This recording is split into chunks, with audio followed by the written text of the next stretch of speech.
Hi guys, today our topic related to Hindi subject Hindi. आज हमारा 10th class का topic है रचना के आधार पर वाक्य भेद। फर्स्ट चैप्टर है ग्रामर में क्लास 10th का।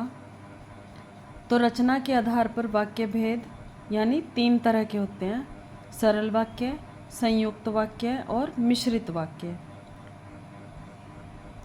फर्स्ट सरल वाक्य, जिस वाक्य में एक ही क्रिया होती है, यानी एक ही क्रिया होती है जिस वाक्य में, वह कौन सा होता है? सरल वाक्य। जैसे सचिन क्रिकेट खेल रहा है, तो खेल रहा है इसमें क्या है? एक ही क्रिया है। और कौन खेल रहा है? सचिन। राम पुस्तक पढ़ रहा है, राम पुस्तक पढ़ रहा है, तो पढ़ रहा है क्या है? क्रिया। और राम क्या है इसमें? सब्जेक्ट, काम को करने वाला। तो ये कौन सा वाक्य हो गया? सिंपल सेंटेंस यानी सरल वाक्य। सेकंड टॉपिक इज संयुक्त वाक्य। जिस वाक्य में एक से अधिक साधारण वाक्य हों, वे समुच्चय बोधक शब्दों से जुड़े हों, यानी एक से ज़्यादा वाक्य हों और उनको जोड़ने के लिए समुच्चय बोधक शब्दों का यूज़ किया गया हो। जैसे गीता नाच रही है और उसकी माता तबला बजा रही है। जैसे जी ऐसे शब्द समुच्चय बोधक शब्द कौन से होते हैं? जैसे और, तथा, या।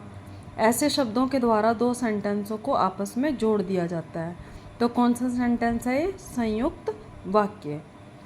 थर्ड इज मिश्रित वाक्य। जिस वाक्य में एक साधारण वाक्य के साथ दूसरे उपवाक्य आश्रित हों, यानी एक सिंपल वाक्य के साथ दूसरे वाक्य भी उससे रिलेटेड हों, उससे जुड़े हुए हों। जैसे मेरी कहानी की पुस्तक जो तुमने पढ़ी थी कहीं खो गई, यानी मेरी कहानी की पुस्तक मेन सेंटेंस हो गया और उसके साथ जो तुमने पढ़ी थी कहीं खो गई, यानी उसके साथ जो आश्रित सेंटेंस हैं, उसके साथ जुड़े हुए सेंटेंस हैं जो छोटे छोटे, वो क्या हो जाएंगे? फिर दोनों सबको मिलाकर क्या हो जाएगा? एक मिश्रित वाक्य।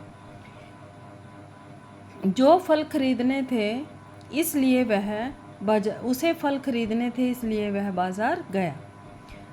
जब तक कक्षा में शिक्षक रहता है छात्र शांत रहते हैं, यानी इसकी क्या पहचान है? जब एक सेंटेंस के साथ दूसरे अन्य छोटे उपवाक्य जुड़े हुए हों, वहाँ पर कौन सा सेंटेंस होता है?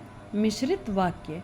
यानी रचना के आधार पर हमें पहचान करनी आसान हो जाएगी अगर हमें इन तीनों के बारे में नॉलेज है। जैसे सरल वाक्य क्या होता है, संयुक्त वाक्य क्या होता है, मिश्रित वाक्य क्या होता है। I hope you are understand this chapter. Thank you.